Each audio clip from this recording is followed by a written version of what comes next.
resurrección de Cristo cada domingo por la mañana y recordar el día del Señor como el día de esa celebridad tan grande. Las fiestas del Antiguo Testamento pertenecen a los judíos. Y yo sé, mirando sobre todo en internet, que hay dos posturas que se suelen tomar. Una postura es la que yo llamo de los judaizantes. Hay, por ejemplo, cristianos mesiánicos, no sé si habéis escuchado, que dice que debemos volver a celebrar las fiestas del Antiguo Testamento. Pero esas fiestas de Jehová en Levítico han sido especialmente desarrolladas para la nación de Israel con el propósito de enseñar también las profecías de la venida del Mesías. Pero para nosotros gentiles, esas fiestas no debemos celebrarlas hasta que el Señor vuelva a imponer algunas de ellas durante el milenio.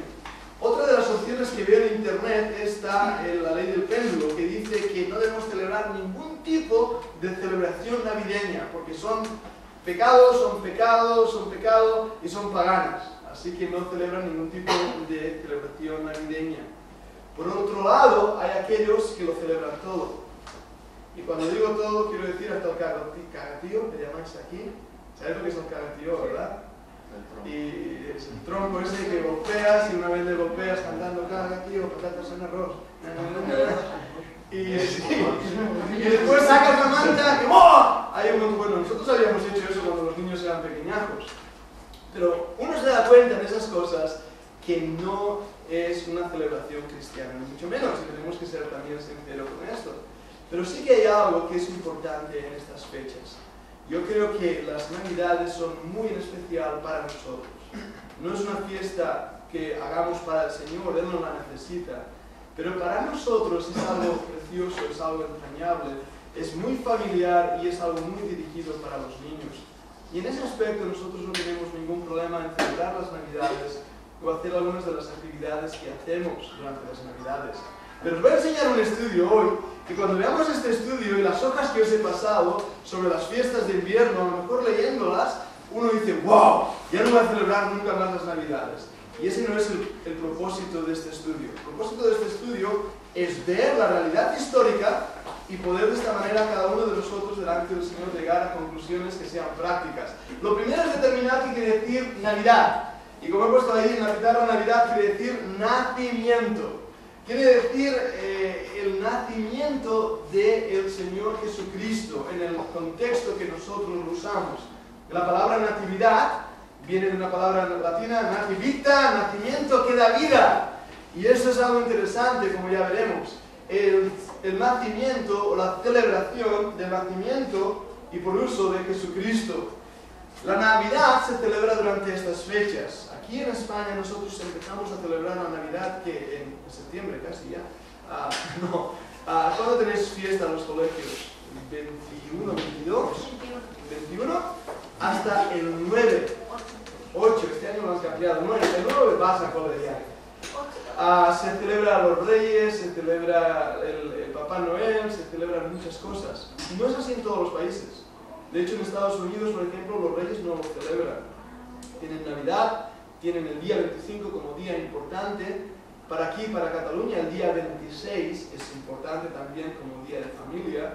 Y después el 31 como fin de año. Y después Reyes, la noche de Reyes que es hoy, la noche de 5 o 6, que es una noche especial, pero no así en todos los países.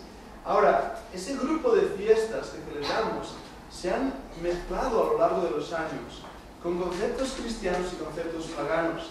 Y vamos a intentar primeramente centrarnos en qué es lo que la Biblia dice en cuanto al nacimiento de Cristo. Sé que lo conocéis bien, de hecho lo hemos leído muchas veces, Mateo capítulo 1, capítulo 2 y también Lucas capítulo 1 y capítulo 2, donde las palabras el nacimiento de Cristo fue así, nos introducen a la realidad de que Cristo nació y que hubo tantas cosas importantísimas, porque ya desde el Antiguo Testamento las profecías estaban anunciando la venida del Señor. Isaías 9:6, un niño nos es nacido, hijo nos es dado. Y en ese tiempo había como está pasando ahora, ¿verdad? Que hay una sensación de que algo va a pasar, de que el mundo se va a acabar, se acabó con los mayas, pero hay aún esa sensación de que el Señor va a volver. Cuando el Señor Jesús vino, en ese tiempo Israel estaba bajo el imperio romano sometido y había una sensación de que algo iba a pasar. Y muchas jovencitas se guardaban sin casar pensando que ellas serían escogidas para ser la madre del Salvador del mundo. ¿Estáis bien, no? Adiós fuera. Adiós fuera. Ahora, cuando Jesús nació, ¿os dais cuenta del anuncio que dieron los ángeles? ¿Lo recordáis bien? Fijaros bien que este anuncio era en especial para todo el pueblo y para todos los hombres. Era un anuncio para la humanidad, aunque fue ahí en Israel, por eso dice para el pueblo, y ahí estaba anunciando a la nación de Israel, ese Mesías que iba a venir, era también para todos los hombres, lo cual nos incluía a nosotros también, gentiles. Cuando leemos en Lucas, capítulo 2, 41 y 42, leemos algo interesante. Me gustaría pedir a uno que tenga Biblia por ahí, que rápidamente lo encuentra. Lucas 2, 41 y 42. Lucas 2, 41 y 42. Si podemos leer ese pasaje, el primero que lo encuentre. Iban sus padres todos los años a Jerusalén, en la fiesta de la Pascua, y cuando tuvo 12 años subieron a Jerusalén conforme a la costumbre de la fiesta. Ahora, ese versículo es muy interesante, porque nos muestra dos cosas. La primera es que los padres del Señor Jesús, los padres de aquí, de la tierra, porque sabemos que el Padre del Señor Jesús era Dios mismo. Filipenses 2 es un pasaje que no hemos leído hoy, pero que es clave. Él es el Hijo y el Padre es Dios. Pero Dios en su soberanía escogió a José y a María para tener cuidado del pequeño Jesús, de Cristo encarnado. Y la Biblia nos dice en el versículo 40 que no hemos leído que Jesús crecía en sabiduría. Jesús creció y llegó a un punto que nos da ese versículo 41 y 42 donde se nos dice que cada año subían a Jerusalén. La fiesta de la Pascua era una fiesta importante para la nación judía y nos muestra la realidad que José y María eran buenos judíos, buenos hombres que guardaban la ley. Subían a Jerusalén a celebrar la fiesta. Cada año contaban un año. Hasta que Jesús contó 12 años. Este detalle nos muestra algo que es importante. Algunos creen que los creyentes no tenemos que celebrar los cumpleaños. La Biblia dice en uno de los Salmos, enséñanos de tal manera a contar nuestros días que traigamos al corazón sabiduría. La Biblia nos muestra que debemos contar nuestros días. El Señor Jesús celebró sus cumpleaños hasta el 12avo. No sabemos si cumplió más, se celebró más, la Biblia no nos lo dice. Lo que debemos ver también es que después a los 30 años entró en el ministerio. Sabemos que Jesús contaba sus años. A los 12 años un judío se convertía en hijo del pacto. Era una fiesta muy importante. Y a los 30 años era la edad, según la ley, donde un hombre podía entrar al sacerdocio. No antes.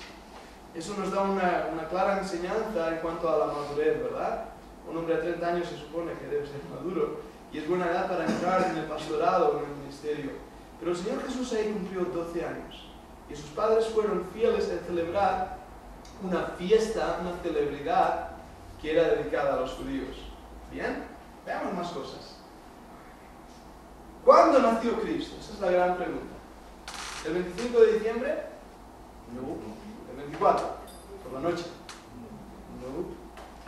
Bueno, hay varias pistas. Hay varias pistas que nos van a ayudar a entender. Lo primero es el edicto de Augusto César de que toda la tierra tenía que ser empadronada. Con todo el movimiento de ciudadanía romana que eso significaba.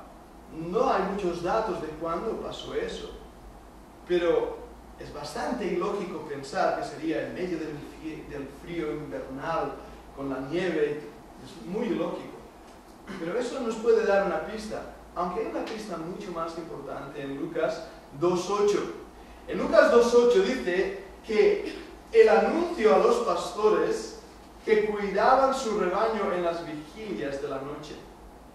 Sabemos por la historia que nos dan los arqueólogos y historiadores que eso solamente pasaba, que los pastores estuvieran cuidando su rebaño en la vigilia de la noche durante cierto tiempo donde no había frío en las montañas.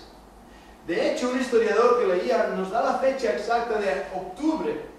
En octubre, hasta octubre, mejor dicho, los pastores estaban con los rebaños en el exterior, pero a partir de octubre hasta marzo estaban los rebaños guardaditos en casa.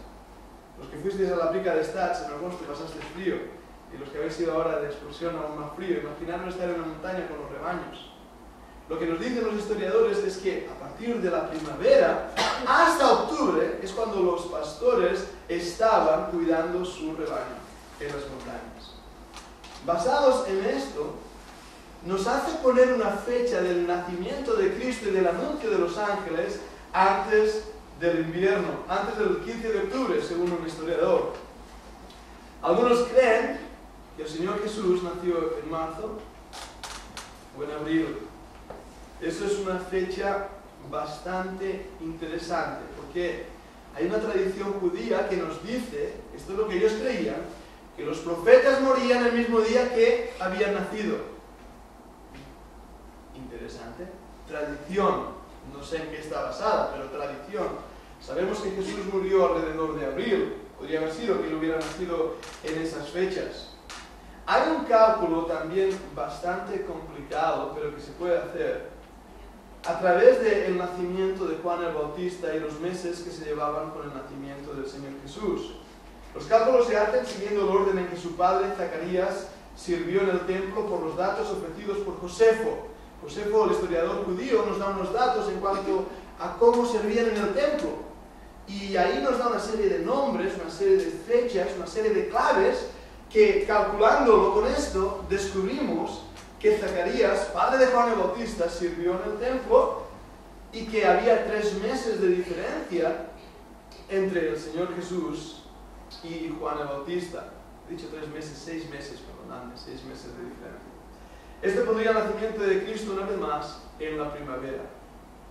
Así que parece ser que el nacimiento de Cristo fue durante la primavera, marzo, abril, más o menos, pero no el 25, no el 24.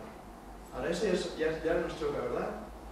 Ya es como, wow, yo no sabía esto, entonces ¿por qué lo celebramos el día 24 por la noche? ¿Cómo hemos llegado hasta ahí? Bueno, vamos a intentar ver las Navidades bíblicas. En resumen, nos dice que no encontramos nada en la Biblia que nos diga que debemos celebrar, que nos diga que no debemos celebrar el nacimiento de Cristo, ni tampoco que debemos celebrarlo. No hay nada en la Biblia que nos prohíba celebrarlo, pero nada en la Biblia que nos obligue a celebrarlo. ¿Entendemos bien esto? Es muy importante. Pero surgen 2 preguntas. La primera, ¿cuándo debemos celebrar su cumpleaños? Su nacimiento, voy a usar esa palabra. Y en segundo lugar, ¿cómo debemos celebrarlo? ¿Entendéis este planteamiento? O sea, en la Biblia no nos dice, hay que celebrar el nacimiento del Señor Jesús. No lo dice la Biblia. Lo único que dice la Biblia para los creyentes nuevotestamentarios es que celebremos su resurrección cada domingo. Esto no implica que no debamos celebrarlo. Hoy celebraremos el cumpleaños de Dani, aunque fue el jueves. Estamos equivocados de fecha, no vamos a celebrarlo. Me como yo con usted. ¿Qué os parece? No es la fecha, pero nuestra intención hoy, que estamos todos juntos, es poder disfrutar de esa alegría que fue el nacimiento de Dani un día y tenerlo como miembro. ¿Verdad que sí, Dani? Este ejemplo de compañerismo aquí en la tierra nos traslada a lo que intento deciros. La fecha es equivocada, no fue el 24 por la noche, fue tal vez en abril. Pero desde el inicio del cristianismo, en los primeros años, había una especie de anhelo, de costumbre, de gozarse en el hecho de que Jesús, el Hijo de Dios, había nacido en este mundo para morir por los pecadores. Y ahí yo creo que empieza el deseo de los creyentes de hacer algo por celebrarlo. Pero vamos a ver algo interesante.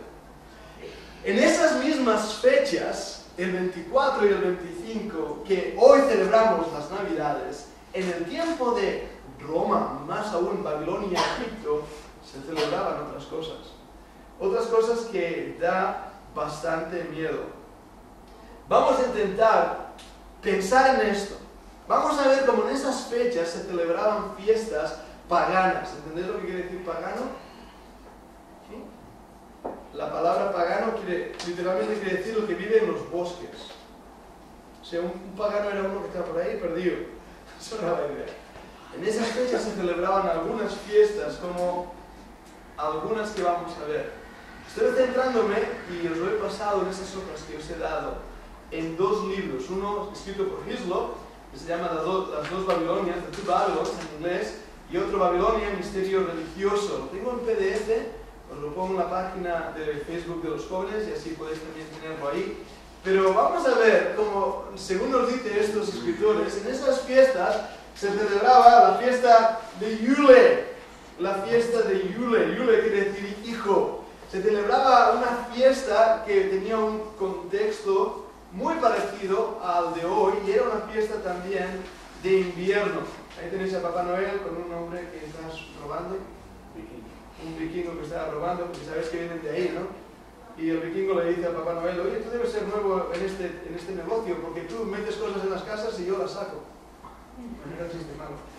La fiesta de Yule, vamos a ver la fiesta de Yule. Primeramente, la fiesta de Yule es una fiesta dedicada al renacimiento del dios Sol. Se celebraba por los paganos en la noche del solsticio de invierno, entre el 21 y el 22 de diciembre. Es cuando empezaba a celebrarse el solsticio de invierno. Es la noche más larga del año. ¿Entendéis? Esa palabra solsticio es una noche muy larga, en la cual honramos el nacimiento de la luz en medio de la oscuridad. Esa noche tiene algo de mágico, tiene algo de importante. Esa luz es tanto literal como simbólica en la fiesta del Yule. La fiesta no es únicamente wiccanas, ¿entendéis la palabra wiccana? De la Wicca. Una fiesta con poderes ocultos, con magia, sino que muchas culturas antiguas, por ejemplo los nórdicos, los egipcios, los romanos, los celtas, ya celebraban el momento en el que el sol volvía a calentar la tierra. De hecho, con la llegada del cristianismo, su fiesta de Navidad fue acomodada en una fecha cercana al solsticio para así cristianizar las festividades paganas. Ahora, esto lo estoy sacando, esta información, de una página secular que celebra el Yule. Hay gente que todavía celebra esta fiesta, imaginaros. Según este escritor, dice que la Navidad cristiana guarda una gran semejanza con el Yule. Ahora, ¿habéis notado las palabras cristianizar las fiestas paganas? Bien. Había otra fiesta, la fiesta del mitraísmo. Y luego voy a explicaros todo lo que era el mitraísmo y lo que hizo Mitra y sus aventuras y victorias. Pero había muchas cosas que se celebraban en el mitraísmo que también fueron tomadas por el cristianismo. Vamos a ver alguna cosa del mitraísmo, decir que es una religión del misterio, donde el 25 de diciembre para los romanos era el nacimiento del dios Sol también. Parece que esta fiesta no fue grandemente celebrada, sino que fue un intento del emperador por unificar las religiones del Imperio Romano. La idea de adorar al sol estaba bien metida en las culturas antiguas, entre ellas Egipto. ¿Recordáis Egipto? Y lo hemos visto varias veces. Pero aquí tenéis lo que llamaban el sol invicto en Roma, el sol victorioso. Hay de hecho una especie de altar de quemar incienso, le ponen Vicchio, y ahí veis la cara del sol, y después también Deo Solico in Vicchio, en este de aquí abajo, y veis la escritura, el sol, lo mismo aquí arriba, y después uno de estos que parecen rompecabezas hechos de piedritas, ¿cómo se llama? Mosaico. Barroco, no, más antes de barroco, mosaico, un mosaico era la palabra que usaba. Eso de ahí no es una galleta, es el sol. ¿Sabes? Bueno, para ellos,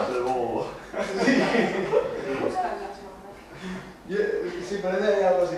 Para ellos el sol era muy importante. Es curioso, y esto es algo que notamos en las culturas antiguas. Por eso quiero ir la semana que viene a ver al museo lo que era Babilonia, porque nos ayudará a entender lo que estamos hablando esta tarde. Para las culturas antiguas, la adoración al sol, a la luz, era de suma importancia. A los jóvenes, escuchad bien esta frase. Detrás de toda mentira hay la corrupción de una verdad. Detrás de muchas de las tradiciones y mitos paganos, hay una tradición verdadera. Lo que pasa es que Satanás ha cambiado la verdad en error. Y ha ido a lo largo de los años pasando, de generaciones en generaciones, dentro de estas culturas romanas, griegas, egipcias, babilónicas, convirtiendo grandes verdades en grandes mentiras.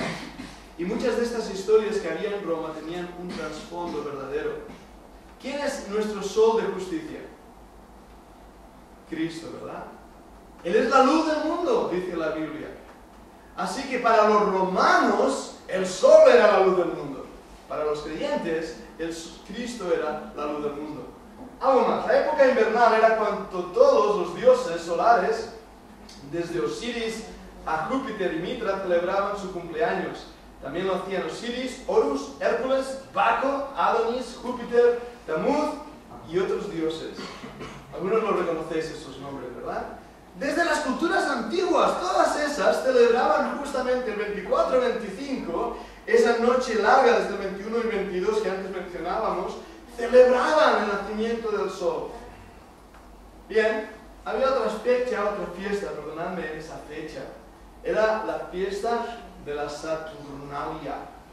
He encontrado esta fotografía en internet y yo os lo he puesto. Fijaros a qué punto llegan. Yo he recibido tarjetas esta Navidad que pone I wish you a Merry Christmas. ¡Feliz Navidad! Pues aquí dicen wishing you and yours a Happy Saturnalia. Mala idea, ¿qué es la Saturnalia? La Saturnalia se celebraba en Roma en favor y dedicada a Saturno, que tenía muchos aspectos navideños, como guirnaldas, árboles, comida, regalos, etc. Ellos creían en el poder de Saturno, era un astro interesante. De hecho, leía por ahí que el Saturno era la luz oculta, porque lo que ellos podían ver de Saturno eran los rayos. No sé cómo lo veían, no había los periscopios que tenemos, ¿no? Pero ellos veían eso y adoraban a Saturno como Dios. La Saturnalia era una fiesta muy mala. Borracheras, orgías sexuales y todo tipo de excesos se producían en esa fiesta. Las celebraciones consistían también en árboles de pinos para Dodis, Saturno, y otros representaban el calor del nuevo nacimiento del sol en forma de fuego. Ahora, ¿habéis notado ahí? Menciono los árboles de pino. Bueno, luego haremos más mención de esto. Pero esa fiesta, el Yule, fiesta de la Saturnalia y del Sol Invicto, esas fiestas se estaban celebrando en esas fechas, en el 24, 25, ya desde Babilonia hasta Roma. El cumpleaños de Tamuz en Babilonia era celebrado en esta época del invierno con grandes fiestas, celebraciones y borracheras, al igual que se celebra hoy en día. La Saturnalia era una fiesta inmoral de libertinaje y borrachera. Tertuliano, uno de los padres de la iglesia, menciona la práctica de intercambiar regalos en esta temporada como parte de la Saturnalia, de esa fiesta tan... ¿Qué hacían? También se daban regalos. ¿Vale? ¿Qué hubiera hecho un cristiano? Pensad en un momento en esto.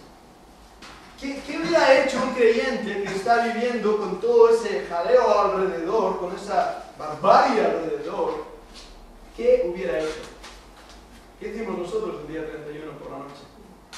Nos fuimos a celebrar la entrada del Año Nuevo por ahí, con todos, no sé quiénes vinieron conmigo a la policía para llevarles un poco de turrón. ¿Recordáis que salimos y les trajimos un poco de bebida? ¿Viste la cantidad de jóvenes que había en las calles? Y esos jóvenes estaban bebiendo, estaban perdidos. ¿Qué estamos nosotros haciendo aquí? ¿Celebrando de la misma manera la entrada al Año Nuevo? No. Nosotros tuvimos una predicación, tuvimos un tiempo de oración, tuvimos un recogimiento para decir, Señor, no tenemos nada que ver con el mundo, pero en esta noche queremos tomar a nuestras familias y apartarnos para celebrar y agradecerte a ti por un año más. Yo creo que esto es lo que pasó con los creyentes en los primeros siglos. Y para mí esto es clave, porque es cierto que durante esas fechas 24 y 25, es cierto, es innegable, históricamente comprobado, que lo que estaban pasando eran fiestas paganas, eran fiestas realmente muy inmorales.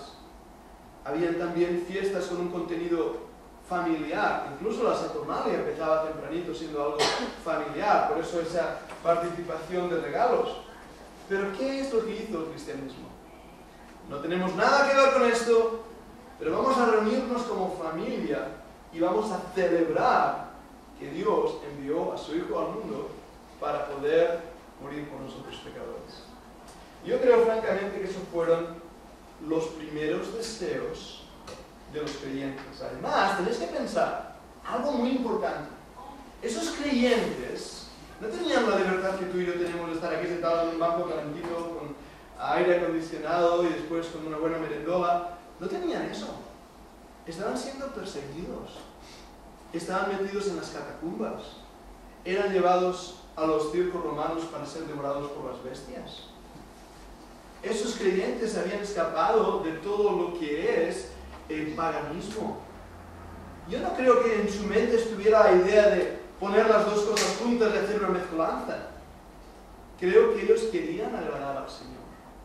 Y que su deseo fue, en medio de la bullería, locura en castellano, de este mundo, vamos a retirarnos y vamos nosotros a celebrar que nuestro sol de justicia, que nuestro gran Señor y Salvador nació en estas fechas. Y creo que fue un deseo genuino. Pero hay otra Navidad que debemos mencionar, la Navidad católica, apostólica y romana.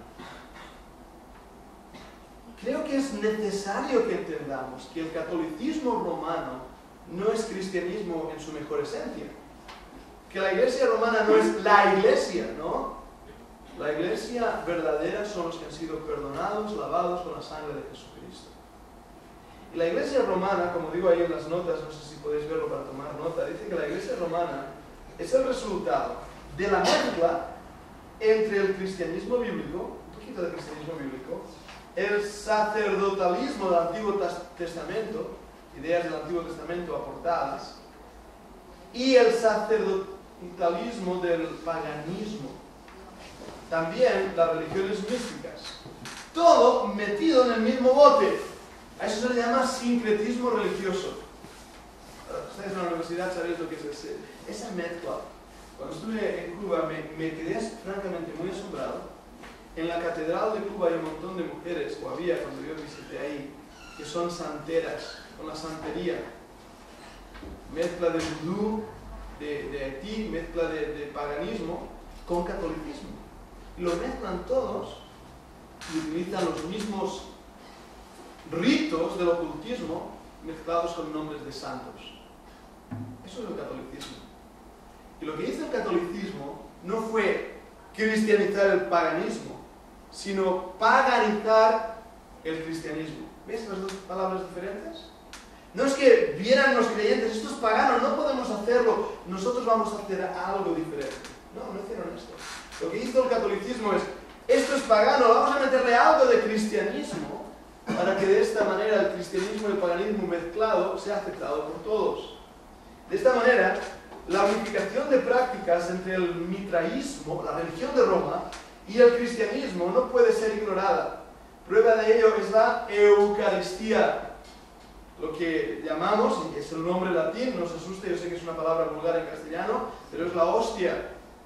Y esa galleta tiene forma solar. Y cuando oran por ella, literalmente el cura cree que se convierte en carne. Y cuando toman la copa, cree el cura que se convierte en sangre, en la sangre de Cristo. Así que diríamos que los católicos son caníbales, ¿no? Comiendo carne y sangre. Pero ellos lo creen y creen que hay algo mágico en eso. En el año 354, el obispo de Roma, Julius I, ordenó que el día de nacimiento oficial de Cristo era el 25 de diciembre. Fijaros en lo que pasó aquí. Es muy probable que los creyentes recordaran que Cristo había nacido, de la misma manera que recordaban que había muerto, de la misma manera que había resucitado lo recordaban, pero las fechas no eran las mismas. De hecho, los cristianos en la época, en la zona de Grecia, celebraban una cosa, en Roma otra, y Julius dice, vamos a celebrar todo lo mismo. ¿Cuándo? El 25. Lo vamos a poner el 25, por decreto papal. Bien, en el año 394 empezó la misa como rito diario en la Iglesia Católica. ¿Entendéis lo que es la misa? La misa no es celebrar la cena del Señor, el pan y el vino con lo que simboliza, que es la muerte de nuestro Señor. Lo que es la misa es el sacrificio otra vez de Cristo por nuestros pecados. Y los católicos creen que la sangre de Cristo es otra vez derramada, Él es otra vez muerto a través de la misa. Es un sacrificio la misa.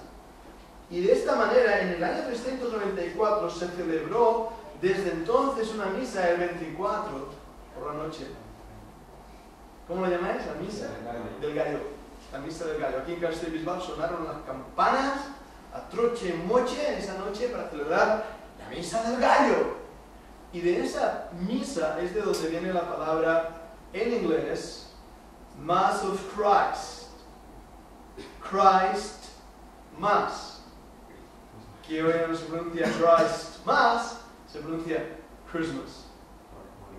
Entonces cuando uno dice esto, dice, ¡ah! ¿Quiere decir que si celebramos Christmas estamos celebrando una misa? No. No, porque lo que está pasando es que hemos cambiado los conceptos y las ideas a lo largo de los años. Cuando yo estoy en casa y digo, ¡oh! ¡Happy Christmas! No estoy deseando que todos los creyentes tengáis una santa masa, o misa. Una santa misa. Sí. Estoy deseando realmente que disfrutemos el nacimiento de Jesús. Pero ¿entendéis de dónde viene esto? Hay más que quiero compartir con vosotros. Vamos a ver la Iglesia Católica. Rápidamente, en el año 431, el concilio de Éfeso comenzó la exaltación de María y el término Madre de Dios, Theotokos. Ahora esto es importante, porque María no es Madre de Dios.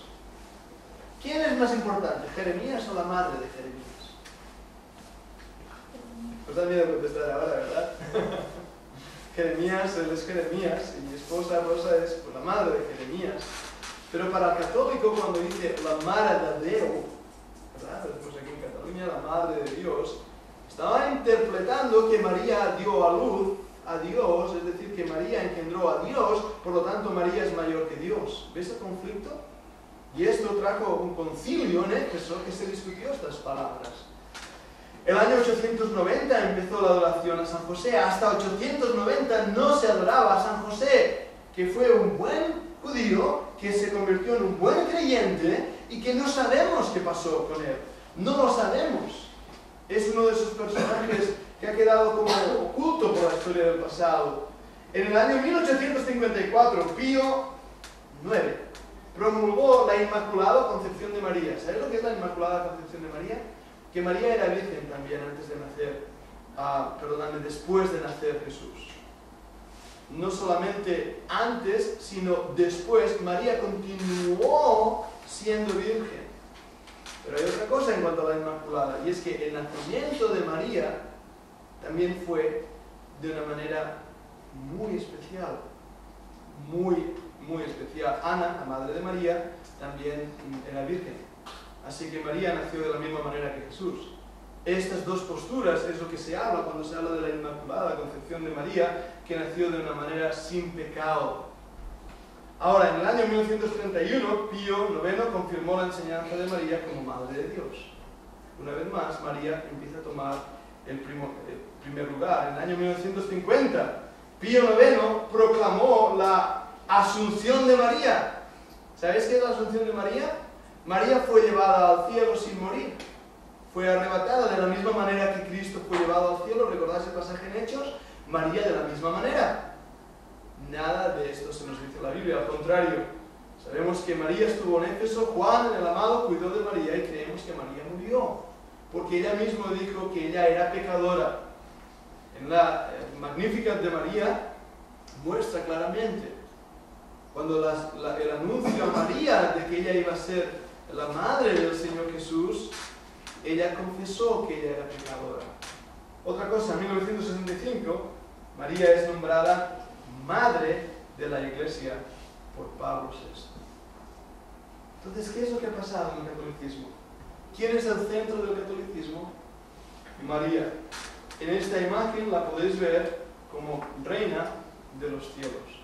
Y no es para el estudio de hoy, a lo mejor podemos hablar más de ello en otra ocasión, pero María representa la misma imagen que Astarté en la antigua Babilonia y Asiria y las diosas paganas. Bueno, ¿qué en cuanto al protestantismo? Voy a acabar con estos datos, voy a ir rápido ahora, pero algo que nos llama la atención es cómo los países protestantes han celebrado las Navidades.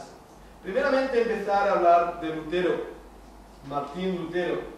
Para Martín Lutero las Navidades eran muy especiales. Él escribió un libro que habla, un pequeño librito que habla sobre las Navidades, y su énfasis estaba en celebrar el nacimiento de Cristo.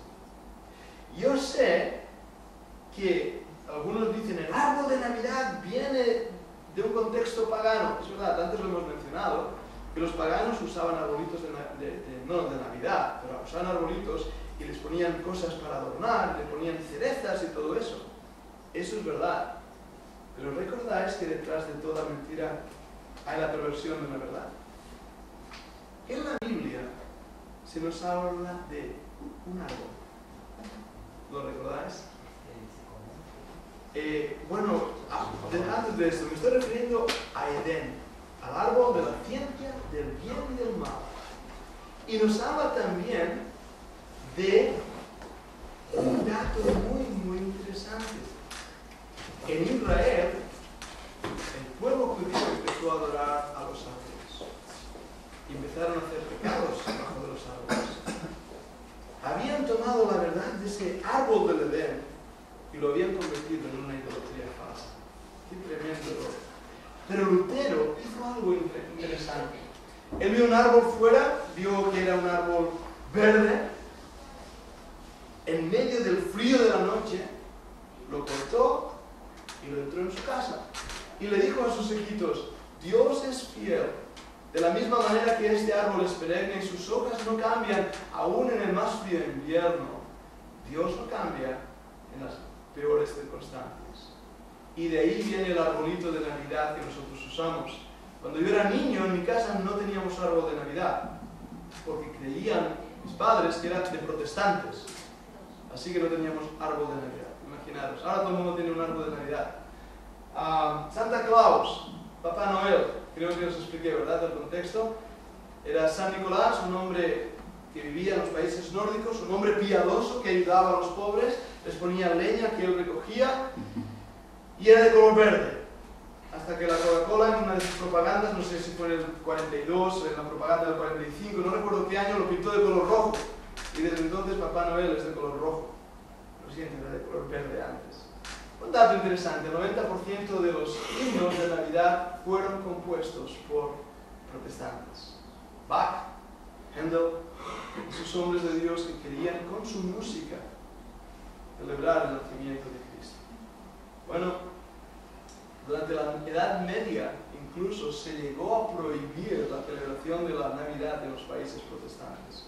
Dato interesante que veíamos en la obra de Navidad, ¿verdad, Sergi? En el 1500, cuando se prohibió que hicieran la obra, que hicieran la fiesta de Navidad. ¿Por qué? Debido, como dice aquí en las notas, al exceso que había donde los incrédulos pues, se emborrachaban igual que ahora. Y los puritanos, viendo eso, dijeron, no podemos celebrar las Navidades. Debo concluir ya. Qué susto que me ha dado eso. Las Navidades hoy en día es simplemente una fiesta consumista donde, como dice aquí mi Papá Noel, quiero que gastes mucho dinero. Es lo único que parece que hacemos, ¿no? Gastar dinero, comprar regalos, comer un montón. Hemos olvidado el sentido de la Navidad. Y en ese aspecto creo que debemos recordar, creo que debemos volver a la sencillez del Evangelio y a la necesidad de tener sabiduría. ¿Entendéis esa palabra? O sea, es cierto que debemos concluir, la realidad histórica muestra que Cristo no nació el 24, lo hemos visto, ¿verdad? De una manera práctica tenemos que decirlo. Tenemos que decir que la realidad histórica nos muestra que el 24 y el 25 se celebraban fiestas paganas. Pero también tenemos que concluir que los creyentes, no queriendo nada que ver con el mundo, se reunían en sus casas diciendo, vamos a celebrar que el Señor Jesús nació. No sabemos la fecha, no sabemos el tiempo, pero Él vino y Él es la luz del mundo. En ese aspecto, Él permitió, el Señor Jesús permitió que la iglesia empezara a celebrarlo para ese propósito. creo que hoy nosotros tenemos que recordarlo más que nunca. Que no sean las Navidades simplemente un festejo, como antes, volviendo a la paganización, sino que nos acordemos del Señor y le adoremos. Ese es el objetivo. Sé que hay cosas en la Navidad que tal vez mejor podemos dejar. Yo en la iglesia no voy a poner un árbol de Navidad, simplemente para no ser de ofender a nadie. Pero creo que es tan importante que recordemos, aunque sea una vez al año, que Jesús vino a este mundo. Y que digamos al mundo entero, a los que están ahí fuera, que el propósito de la Navidad es recordar esa venida del Señor Jesucristo. Sé que ha sido un estudio extenso por un lado, por otro muy superficial. He estado tocando cositas por aquí y por allá. Os he pasado unas notas que podréis leer y espero que sea de bendición. Si tenéis preguntas después podemos hacerlas. Vamos a hablar y nos tendremos que ir porque estoy viendo por ahí ya unos coches que están. ¿Vale? Vamos a orar. Voy a pedir a Eric si por favor nos puedes despedir. Gracias, Señor Jesús, por lo que nos has dado, Señor, para poder estar aquí reunidos, un pequeño grupo de tus hijos, Señor, que queremos estar dispuestos a adorarte, Señor, en todo lugar y en todo momento. Te damos las gracias también, Padre, por esta oportunidad que nos has dado para escuchar este mensaje. Que cada uno, Señor, conforme a lo que ha escuchado, pueda tomar decisiones sabias, Señor, respecto a este tema. Y sobre todo, Señor, que sean convicciones arregladas en ti, Señor, en tu palabra. Te damos las gracias, Señor, porque has compartido, Señor, con nuestro pastor Pedro,